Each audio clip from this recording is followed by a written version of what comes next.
Hello.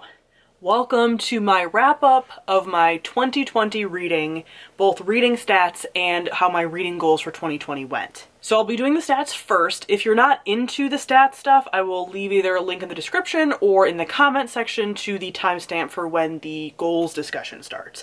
But I know a lot of you are into the stats, and I do use a reading spreadsheet, so I have pretty in-depth stats, and I find it really interesting. So let's get into that first. So in 2020, I read 106 books. 106. I plan to read 52. 52 is my goal. 52 is my usual goal.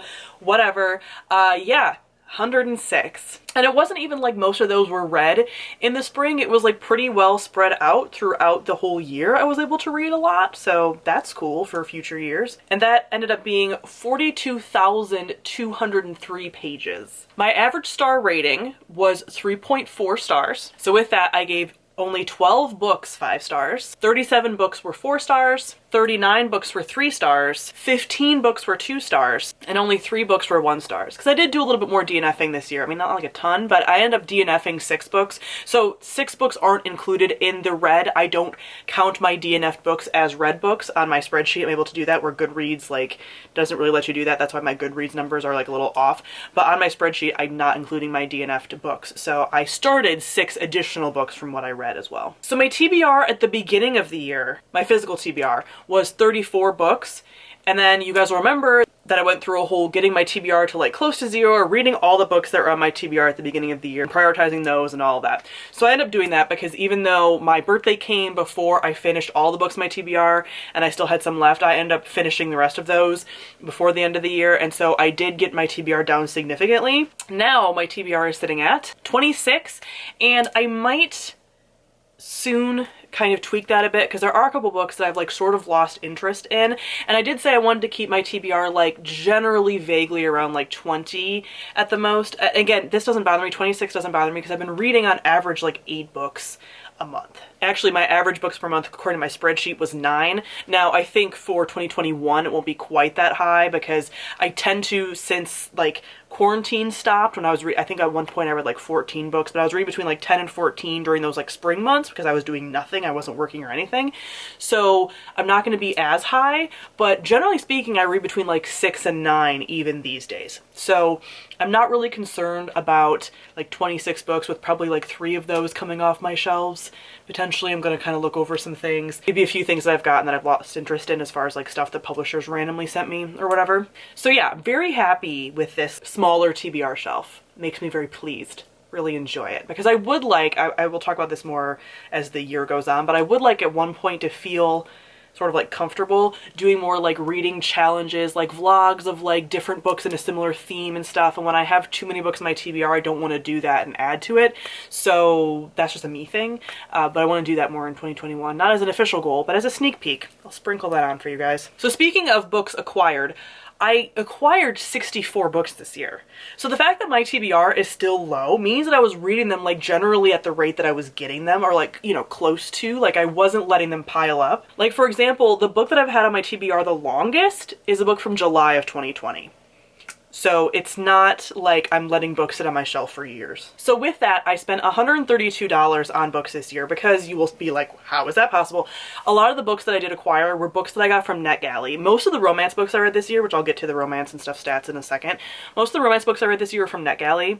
I was gifted a ton of books for my birthday, and then I obviously get sent books in the Owl Crate boxes. So I myself wasn't buying physically a ton of books. I didn't write that number down. It's on my spreadsheet somewhere. But the amount of books that I actually bought and spent money on were like fairly low. Maybe like under 10, just from the fact that I read off my shelf. I use a library too. I actually saved $119 getting books from the library. So different audiobooks from the library, different books for like the Household Book Club and stuff from the library. I end up saving a lot of money through that. So I want to continue to use my library because that's a lot of money saved. So getting into genres, and I'm not surprised, but I'm also surprised about like some of the numbers, like a little bit.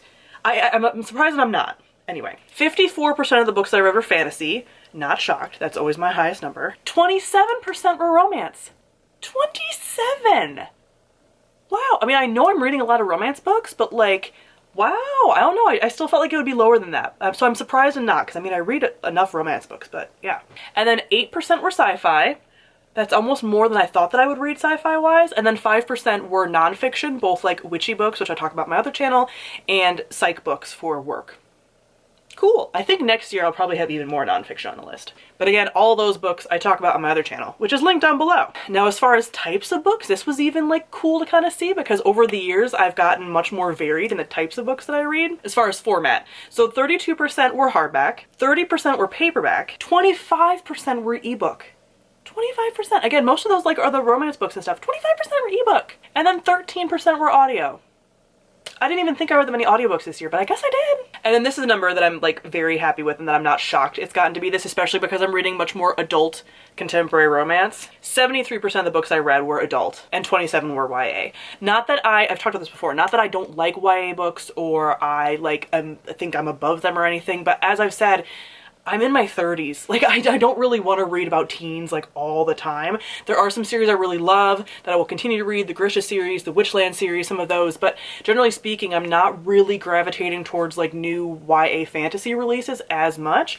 So the fact that it's down to that, like, I'm very much not shocked, and I'm pretty happy with where it's sitting. I mean, like I said, a lot of that is skewed by the romance books that I'm reading. I think it would be a little bit different if we were just including the fantasy books, but still, I'm pretty happy with that because I'm very happy with my like star rating. Like I said, the 3.4 stars, I think that's like kind of perfect. I like a decent like bell curve. I don't want to have, well, I mean, I would love to have like a ton of 5-star reads, but it just wouldn't happen. Even if I started reading a bunch of books I really liked, they wouldn't all stack up to be 5 stars. They would be like a lot of 4 and 5 stars. So if anything, I would skew more into like the high 3s, maybe low 4s for an average, maybe. But yeah, I like this like bell curve kind of feel with the star rating. I've always said that. Now, as far as like books and series and stuff, 46 were standalone, 33 were trilogies, and 10% were series, and then there was like duology and stuff like that. This is a little bit skewed because on my reading spreadsheet, I actually count every romance book as a standalone. Now, some of you are gonna be like, why do you do that? Because I don't really consider romance series the same as other series. Like, you don't have to read them as a series, I think, is a thing that like, I feel like I know that they're in series, you know, like I read a ton of books that were technically in series, so the series category should be a little more skewed, but again, I don't view them as series. Like, you don't have, even though I'm reading a lot in the same series, you don't have to, and I just consider them all kind of standalones. Like, they should be able to stand on their own. They shouldn't necessarily be things that rely on past plots and stuff. If anything, they're more like Easter eggs, you know, they'll have the previous couples in the new book as like side characters. Like, I don't really consider that a series in the same way that I consider a continuing plot series of like a fantasy or a sci-fi. You know what I mean? So it seems like I read a lot more standalones than I technically did, but I do consider romance as standalones. Anyway, I could talk about this more at length. I don't know what to say beyond just I consider romance as standalones, but let me know if you feel the same way because yeah, I just don't consider romance as series. I know they are. I know they are, but like I don't consider, I don't know. Talk to me about that in the comments. Maybe I'll make a discussion video or something. I don't know. And then another thing I thought was like pretty cool was that of like main characters, this was very hard to track. I'm going to talk about this in a second. But of main characters, 32% of the books that I read had LGBTQ plus main characters. Multiple were like multiple characters that were LGBTQ plus, somewhere on the spectrum. And then a number of them had like bisexual main characters, and then a lower amount for just like strictly lesbian or strictly gay. And then a couple trans characters too, and I think non-binary, like here and there sprinkled in. But the majority of the books in that category were like multiple LGBTQ plus characters in a book.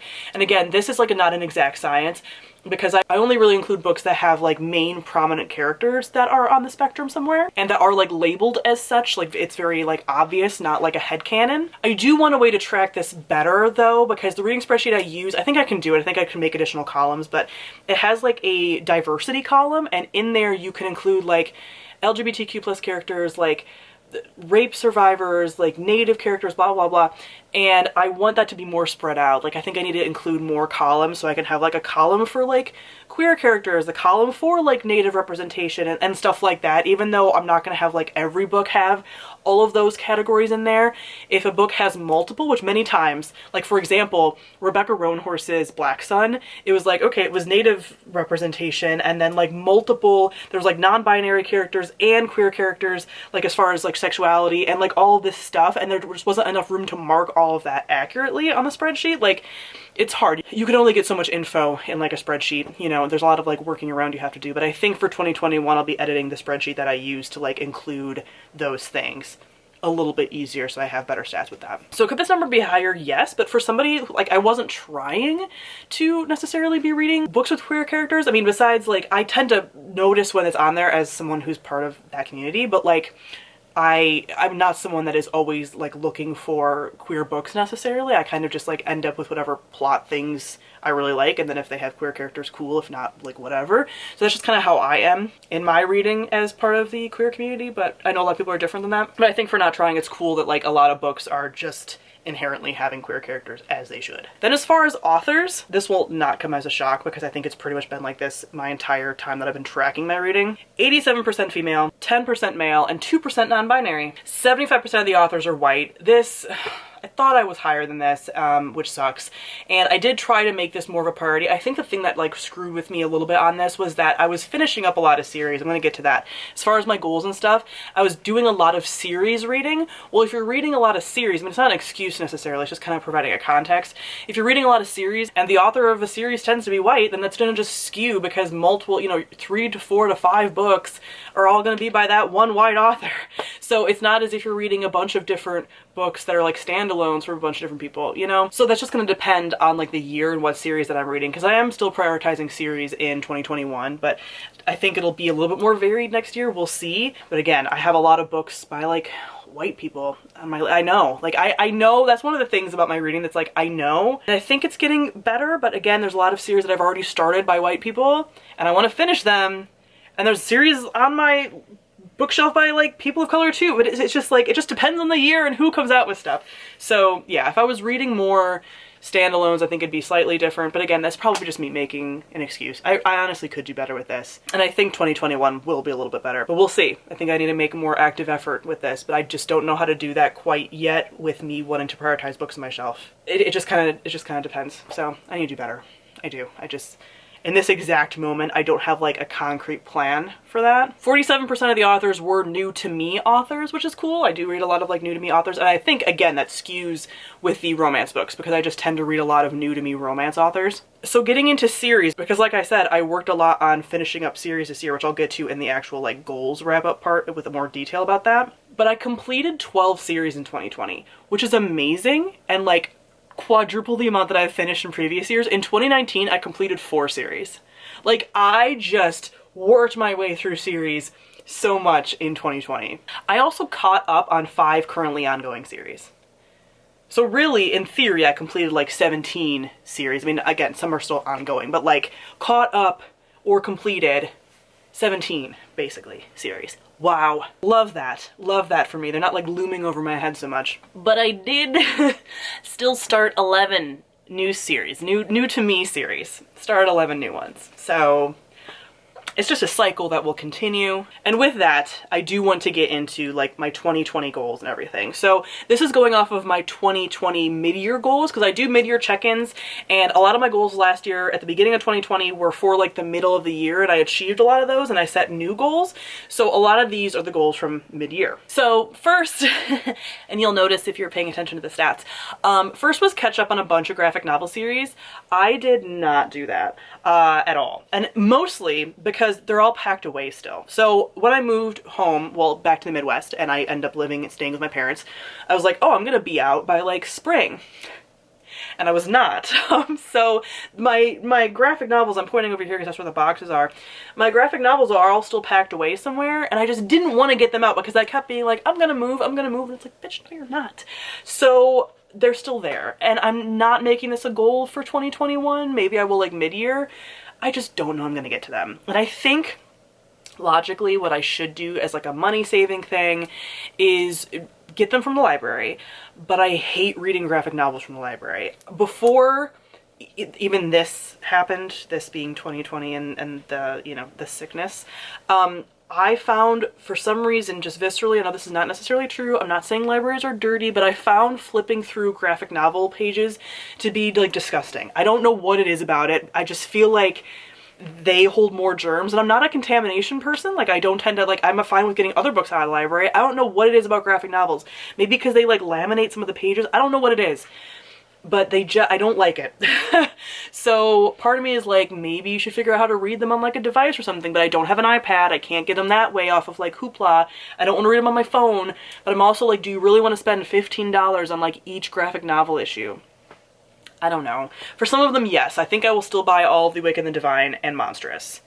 But I want to buy the rest of them too. I want to buy Saga and I want to buy Descender. So I don't know. I don't know what I'm gonna do. I can just feel Kayla of Bookadoodles being like, buy them. So we'll see. I don't know. Half-price books maybe, whatever. But it's not a goal for 2021. I didn't do it. This was like the only reading goal that I like fully didn't do. I just didn't do it. And I could have, because it's graphic novels, but I didn't. They're packed away. And then I think mid-year I said I wanted to read 100 books because I was already at like 60 in like mid-year or something crazy. And I did do that, obviously. Then I said I wanted to catch up on some already finished, fully written series. And I'd already talked about that I read a lot of series, but did I read the ones that I wanted to? I said the Imperial Rock Trilogy by Ann Leckie. I did that. The Falconer by Elizabeth May. I did that. Their Bright Ascendancy by Kate Arsenault Rivera. Did that. And the Greatcoat series by Sebastian de Castell. Did not do that. This was one that I was like, why did you do that? Like when I thought about it, because I realized that when I set mid-year goals, I need to be a little bit more careful than I am, because some months are already taken up by stuff. I like reading holiday books in the end of the year. I like reading Halloween spooky books around Halloween. So like that's a lot of months that are already kind of like taken up by stuff. And then if there's like a random readathon that has like a theme, I just gotta be more careful, because there was like, I think 4 books. Is it a quartet or like a quintet? You know, 5 books. There's a lot of books in the Greatcoat series, and I had only read the first one. So like me thinking that I was going to read all of those with a lot of them not being on my shelf, like I did not go into that with the plan. That was very half-baked. So I did not do that, but I'm currently rereading the first book on audio and really liking the audiobook version, so I might do that. Maybe I can get through that easier, but anyway, I'll talk about that in my 2021 video, which is a different video. Then catch up on some currently ongoing series. I said the second era of Mistborn. No, I did not do that. I got the second book for my birthday, and I didn't do it.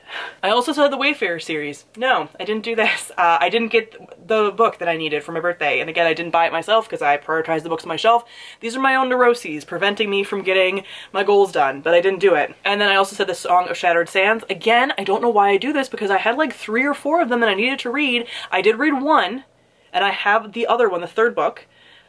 But me getting, how did I think I was gonna get through all those? There's like 500-page books. No, I get too ambitious. I get too full of myself, which is fine to have confidence, but I get overconfident. I need to stop this. No, that wasn't a good idea. And then I had stretch goals, LOL. I said I wanted to read 3 books in the Expanse series. I did not. And I wanted to maybe read 2 in the Stormlight Archive. Honestly, who do I think I am? Like, let's just take a look. These are how big the books in the Expanse series are. Girl, no, you weren't going to read 3 of these. I mean, I did get 2 for my birthday. I did. Like, they were on my shelf. It was potentially possible. But on the second half of the year, like, when you have other themes, it wasn't going to happen. And then 2 books in Stormlight Archive, these are 1,000-page books. No, you are not going to do that. I got ambitious. Maybe it was just because I was like holding on to something to like strive for during quarantine, since I did this video in like, what, May or June maybe? I don't know. But past me was very irrational. But at the time I made the video, I did have 18 currently ongoing series that I wanted to catch up on potentially, or that I could have caught up on. And I do only have 10 now. So I did do things, just not with the series that I said I was going to. And my last goal was that I said I wanted to read 1 book by a Black author per month, and I did not do that. Leading up to the middle half of the year, I had read on average 2 books by BIPOC authors a month. And in the last half of the year, I have read 15 books by BIPOC authors in the last 6 months. So a little over like 2 a month on average. But again, I had made the goal to read Black authors, but I screwed myself up because I get so focused. I don't really pay attention to authors or like who I'm reading. I pick up books based on like the theme and the plot and whatever, and I'm not very mindful about like who the author is or anything like that. And I think that's where I screw myself a bit when I make kind of goals like this. And again, I just need to be more mindful. I'm just a white person and I have the luxury of like not paying attention. It is me being like very thoughtless, which sucks because I'm the one that set the goal. Like I wanted to do that. And I think I read 4 or 5 books by Black authors the last half of the year, but again, I wanted to read more. Like it was very skewed. Like one month I would read like 2 or 3, and then I wouldn't read any for like 2 months. So this whole shelf thing, and that's a problem too. Like, I haven't necessarily asked for books by Black authors. I mean, there are some on my shelf. I don't know, like, I'm getting on a whole like tangent, and I don't want to make excuses, because it's one of those things, like, you said you were going to read books by Black authors. You really couldn't read one a month, and I could have. That's the thing, I could have. So I'm not going to sit here and be like, I'm perfect, and no, I definitely could have. It's not something I'm mindful about, so I need to get more mindful about that. So anyway, kind of a like downer to end on, that like I didn't prioritize things as much as I wanted to. But still a success that I read 106 books. I still read a lot of books by new authors, all the things I talked about. So to give you a little bit of a sneak peek for 2021, I am going to be continuing to prioritize series and things and not set myself a lot of like strict goals, because I don't know how 2021 is going to go. Like, I think the thing about 2020 is it like threw us all for a loop. So now making really concrete reading plans is just like, how? Why? Like, no. So I'm not doing a ton of things, and I think that'll be good, because then I'll check in at mid-year, and if I want to make some additional goals, I can. But keeping in mind, future me watching this around mid-year, that you have a lot of things that like sort of dictate your last half of the year reading. So be mindful of that. But that was it for my 2020 goal wrap up and reading wrap up. Comment below, let me know if any of these stats were interesting to you. Let me know how you track your reading and what your goals were if you achieved them in 2020. So thank you all for watching, and I'll see all of you guys soon. Bye.